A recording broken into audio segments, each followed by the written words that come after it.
What's up, baby? Joe Rogan. Good to see you, brother. Dude, thanks for having me, man. My pleasure. This is a fucking pleasure. How fun was this weekend, man? It was insane. It was not since Cher was at the Garden has there been so much pandemonium.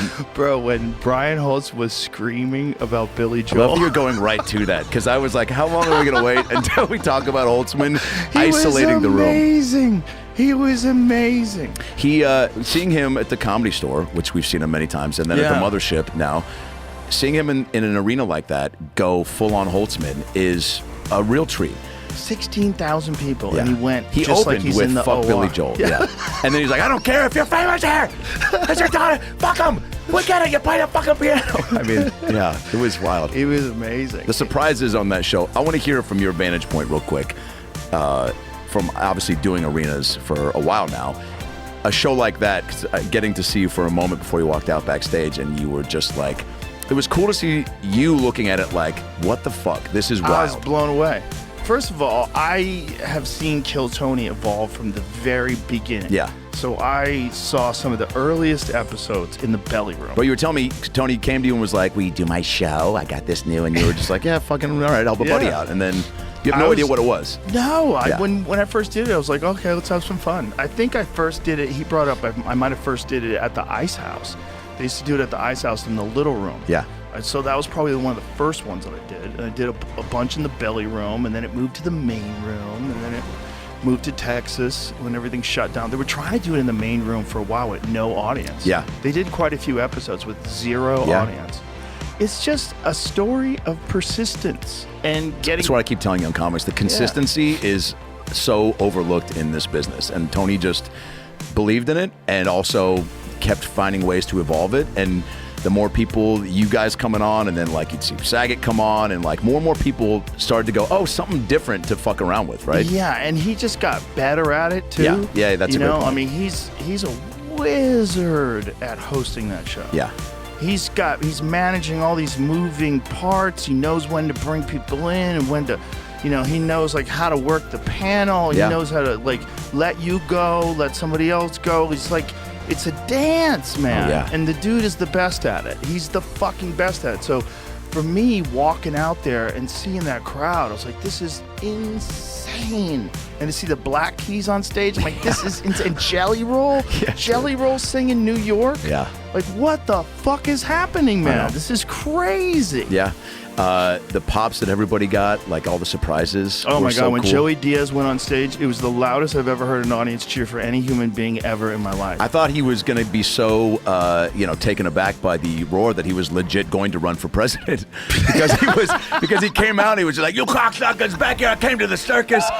By the way, he came in so hot and rode that high and got in like 3 or 4 bangers. Yeah. And I saw Tony at the airport last night and he was like, I didn't even hear what he said. And I go, dude, he said something about like, I played here, I was on Quaaludes, they put me in the handicap section, and then I fucking came to the circus. It was a different circus where there was no net, the clowns fell, they just fucking swept them out of the way.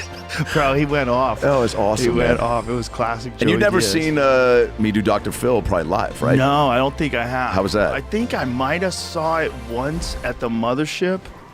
How many did you do I've at the done Mothership? I've only done it on Kill Tony twice, and then I did 2 Phil shows on a Sunday there, but you were gone. Oh, that's right. Okay, that's right. No, so that was the first time I ever saw you do it on stage. Yeah. And no, I know Dr. Phil. Know him I know. well. He's been on the podcast Yes, a bunch of I times. know. Good friends with his son. Yeah. So it was So what is that like then? You nail it. Thanks, man. It's got to be weird for him. It's got to be weird for him. This guy is doing a comedic version of him, and it's like the most popular guest on Kill Tony. What the fuck, dude? Of all the, I mean, dude. It's a great guest, dude. It's a great man. guest. And the fucking, and that's not the best image because there you can kind of see that you got that thing on your head. Yeah, the ball cap, But you can't tell while you're on stage. It's fucking incredible. It's wild, right? It's so funny, dude. You have that character. That character is like... Well, it's still got the abrasiveness of like talk show Phil, right? Like busting chops. Like that's why it makes sense when I'm doing these roast jokes. Right. That you're like, it doesn't seem... Because even for me, I didn't watch like a whole season of Phil episodes. It was during COVID. My wife and I were just stoned and drunk and watching bullshit, and then we'd see these Phil reruns, and I was just laughing because these kids would come on and they're like, you know, my mom tried to tell me I can't smoke weed. He's like, well, maybe you should shut your fucking little twat mouth. He wouldn't say it, but he would just, Right. in a version, he was just like, well, maybe you need to look in the mirror and see that you aren't exactly perfect. I mean, he just was real abrasive, but in a funny way. And it was it's a funny type of character to do this with, because everyone has some idea of who Phil is, but he's not so known that you're like, this wouldn't, like, how do I know this isn't who he is, right? Right. And making him, I'm not defaming him either. I'm not up there saying silly shit that's racist or whatever. No. It's all fun. goof. It's very funny. It's a goof. And I think he picks up on that. Oh, he's a great guy. I'm sure he does. I'm sure he's flattered. Well, his publicists are trying to get him to come on my show, and which would break the internet. Because what I want to do at the store or wherever, because now we're doing these theater. I'm doing the Beacon in November and the Philly, the Miller Theater in Philly in October. Just got done the Gramercy. Just got done the Gramercy, yeah. But all these Phil theater tours is what we're doing now, like theater shows. Wow. We're gonna do the ACL Live here next year, and Majestic, and Celebrity Theater in Arizona. You have to pay him? No. I mean, fucking, where's my Phil? Are you still cool with this cam? Right here? Hey, Doc. But so when he comes on, I'm like, dude, it'll break the internet because, there's the whole intro video, and then, please give it up for Dr. Phil. And so I'm thinking, instead of me coming out, he walks out, and people just go nuts. And then maybe after 20, 30 seconds, I come out, shake hands. Well, it's also it's an opportunity for him to shit on you for having the biggest thing of your career, imitating him. Yeah. Well, that's what he said when he gave me Guest of the Year last year. That was amazing. Yeah, you finally figure out a way to be famous, pretending to be someone other than yourself. Yeah.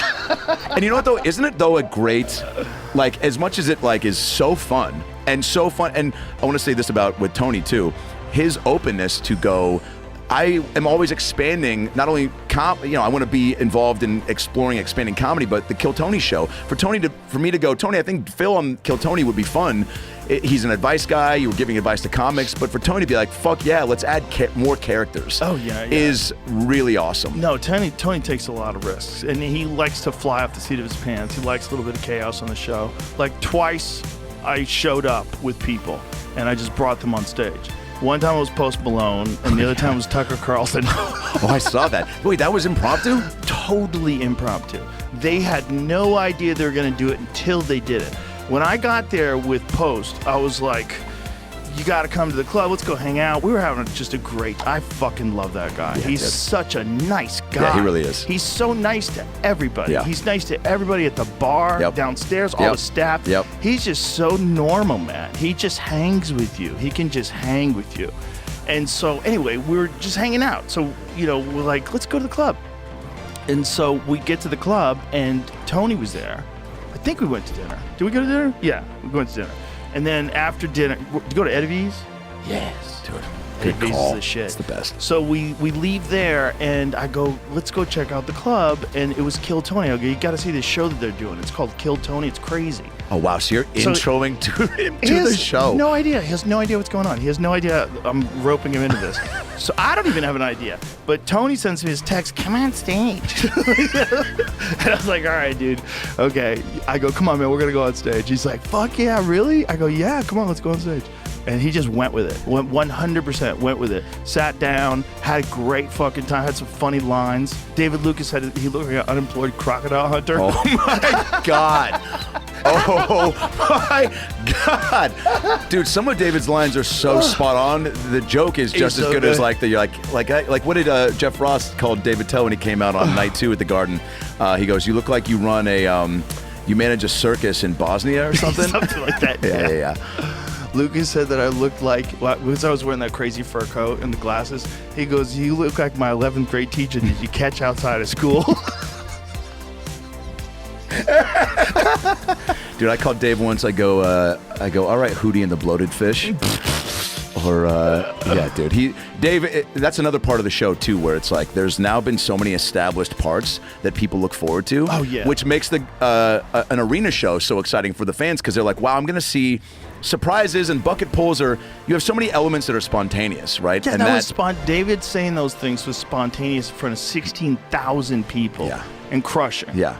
He's the best at that. Him and Tony back and forth. I told them they should do a podcast to just David, Lucas, and Tony talking shit to each other. Yeah. Because there's compilations on the internet that are like a fucking hour long know, dude. of just David and Tony just shitting on it and laughing while they're shitting on each other. Oh, yeah. It's the best lighthearted shitting on people I've ever seen from two wizards at it. Like they're casting spells at each other. And fearless. But an underlying respect to where, and that's what's really friendship. cool. Yeah, so that there's no personal offense ever taken. No. They love each other. Had you ever seen, you watched, I'm sure, some clips of Shane and I before, like after we did that show with the mothership?